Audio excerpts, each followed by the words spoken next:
It was 11:29 p.m. when I found him. Leo Grant, the vice president's son, stealing an estimated $305,000 in company resources every single month. I'm not exaggerating. I saw it myself. He was hunched over a server terminal in our Denver data center, fingers flying like he owned the place. The problem? He wasn't doing his job. He was using our multi-million-dollar corporate infrastructure to mine cryptocurrency. My name is Nathan Cole. I'm 47, and I've been the senior operations manager at Borealis Dynamics for 21 years. Borealis Dynamics isn't a flashy startup. We build high-precision logistics and routing hardware. We make the unglamorous, essential tech that runs ports, warehouses, and global shipping. Our entire business is built on reliability. My job is to be that reliability.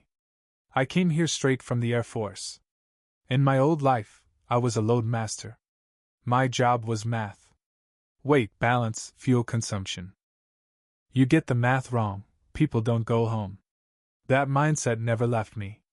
I started at Borealis as an inventory tech and worked my way up. I've seen every kind of corporate nonsense you can imagine. Panic over typos that held up million-dollar shipments, executives who thought lean meant firing the cleaning crew. But this was new. This was brazen. I was on my sweep, my usual late-night run. It's a habit from my Air Force days: trust, but verify. I check logs, walk the floors, and make sure the building is secure.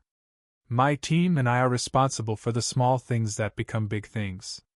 My sweep is usually just quiet. A flashing red light on a backup power supply, a cooling unit reading 2 degrees too warm. Minor fixes. That night, the first thing that hit me was the server room door. It was propped open with a rubber wedge. That's a massive violation. That door is supposed to be locked, period. It protects the brain of our entire company. I felt a cold knot form in my stomach. I took one breath, pushed the door open, and walked in. And there he was. Leo Grant. 25 years old, a product of private schools and privilege, and our brand new director of digital initiatives. It was a job title created for him 4 months ago, right after his father, Victor Grant, our VP of Strategic Growth, insisted we needed a younger perspective. He had 3 terminals open, all spitting out code. The terminals were just scrolling text, a waterfall of green and white characters. To a civilian, it's nonsense. To me, it looked like a machine screaming under the strain. CPU and GPU usage were pegged at 100%. The text itself showed job received, nodes found, pull connection established. When he heard my steps, his head snapped up so fast he almost hit the monitor. He flinched, then forced a smile, like sticking tape over a cracking wall. "Oh, Nathan. You scared me," he said, trying to slide into that cool, confident tone he used in meetings. "I'm just running some diagnostics on the throughput policies. Working late?" I kept my voice light, my eyes on the screens behind him. "Finishing a test," he said, his fingers moving quickly, minimizing one window, then another. "Optimization routines. We're tuning for better compute density." I nodded. "Don't stay too late. Security gets twitchy after hours." I left, but that knot in my stomach was now a block of ice. 21 years teaches you to trust your gut. My gut said he was lying. The next morning, I pulled the boring stuff. The reports most people pretend to understand in slide decks. Energy consumption, network traffic, cloud billing, server logs. I opened the facilities dashboard at my desk. I ran the query for the last 6 months. The graph populated. For a year and a half, a gentle, predictable wave. Then, 17 weeks ago, a spike. Not a spike, a cliff. A straight line up. I checked the number. A 33% increase in power consumption. I ran the numbers again, and then a third time. My first thought wasn't crime. It was, what did my team break? Did a cooling unit fail and is now running on full blast emergency power? Did we misconfigure a whole new server bank? I checked my team's logs first. Nothing. No work orders. No emergency tickets. The power was just vanishing. Next, I looked at off-hours bandwidth. Between 10:30 p.m. and 6:30 a.m., our traffic was spiking harder than our daytime peaks. I cross-referenced every change order, every deployment calendar. Nothing. But there was a pattern. Heavy compute starting every night around 10:45 p.m., winding down at 5:50 a.m. 7 hours. Every night. For 17 weeks. I knew what that meant, even before I admitted it to myself.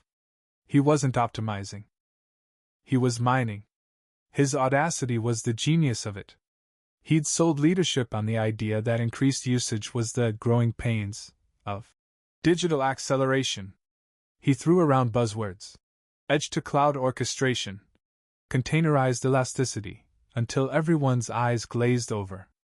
Anyone who questioned the rising costs, including me, was accused of bottlenecking innovation. But numbers don't care about buzzwords. Numbers tell the truth. I spent the next 5 days building a case quietly. I had to do this in my own off hours. I couldn't risk running queries that might trigger an alert for him. I mapped the traffic patterns. I traced connections to external mining pools. I found proxy routes. Then I checked our cloud bill. 4 months ago, our monthly cloud bill was $64,000. The last statement? $369,000. That's an increase of $305,000 a month. That number lined up perfectly with the power spike. Between the data center and the cloud, his shadow operation was costing us $305,000 every month. My conservative estimate put the total theft of services at $1,220,000 over that 4-month period. Knowing it is one thing. Proving it is another. I needed evidence that would stand up to auditors, to federal investigators, to a defense attorney. I needed help. I brought in the one person I trusted, our IT director, Eric Chin. Eric is 54, an ex-cybersecurity consultant who thinks temporary exceptions are a myth. I called him to my office, not his. My territory. I closed the blinds. He sat down, looking impatient. "Nathan, I'm in the middle of a firewall audit," I just said. "Shut the door and look at this." I showed him the power chart first. He frowned. "That's your HVAC. Call facilities." "I did," I said. "It's not." Then I showed him the bandwidth logs. His frown deepened. Finally, I told him what I saw.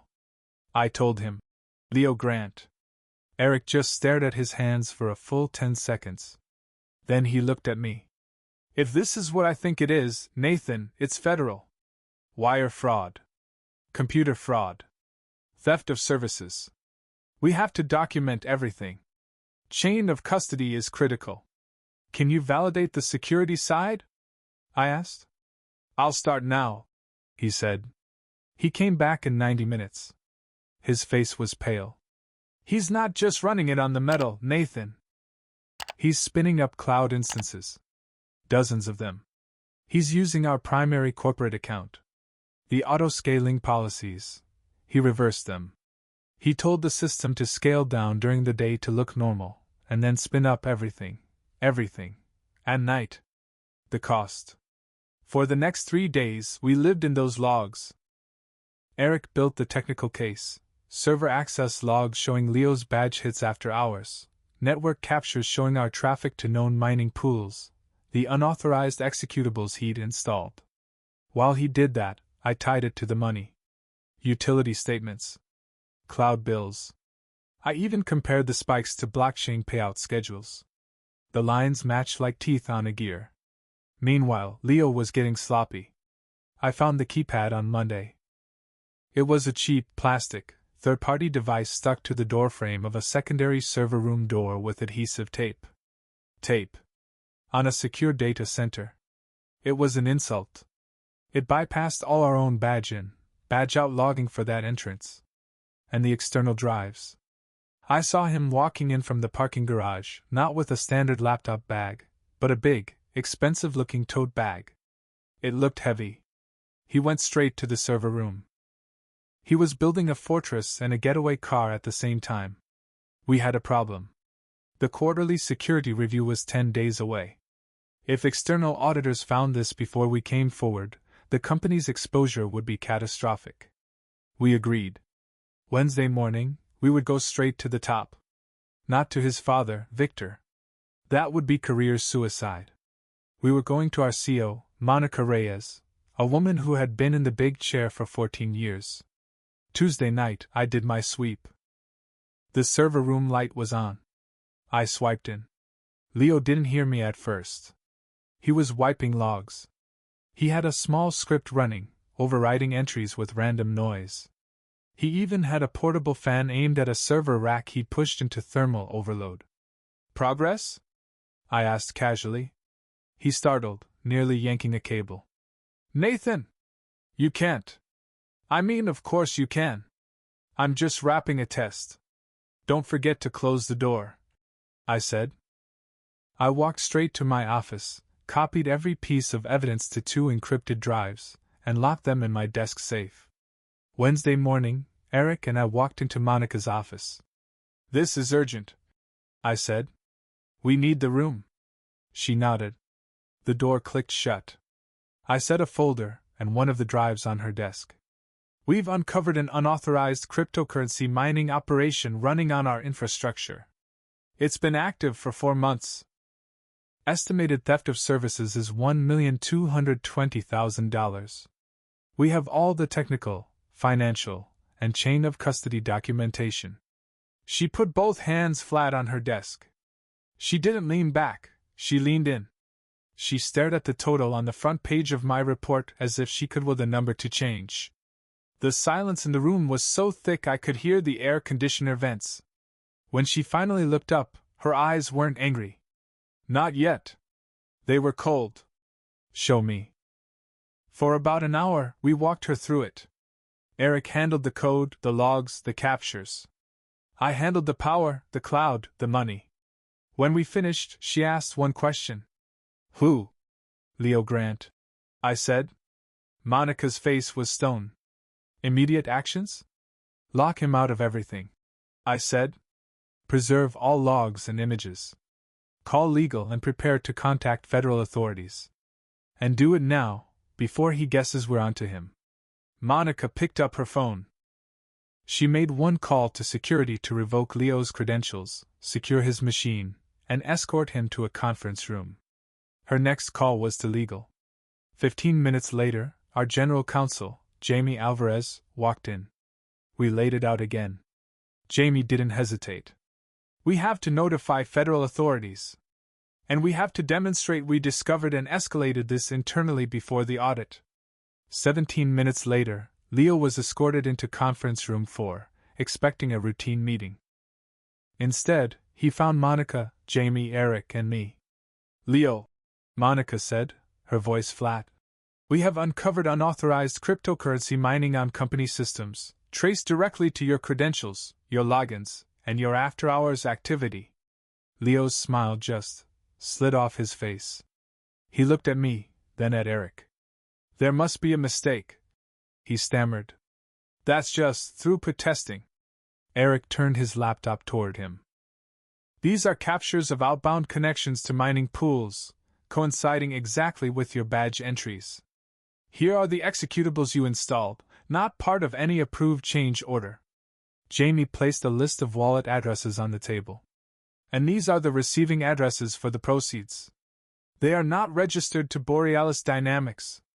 Leo stared at the documents. I need to call my father, he whispered. You'll want an attorney, Monica said, her voice cold. We have disabled your access. Federal authorities are being contacted. Anything you say from here should be with counsel present. From that point on, the official process took over. By 1:50 p.m., a team from the FBI's cybercrime unit was there with warrants. They reviewed the packet Eric and I had prepared. The agent in charge, Dana Browning, looked at us and said something I'll never forget. If every company documented incidents like this, my job would be a lot less messy. They imaged machines.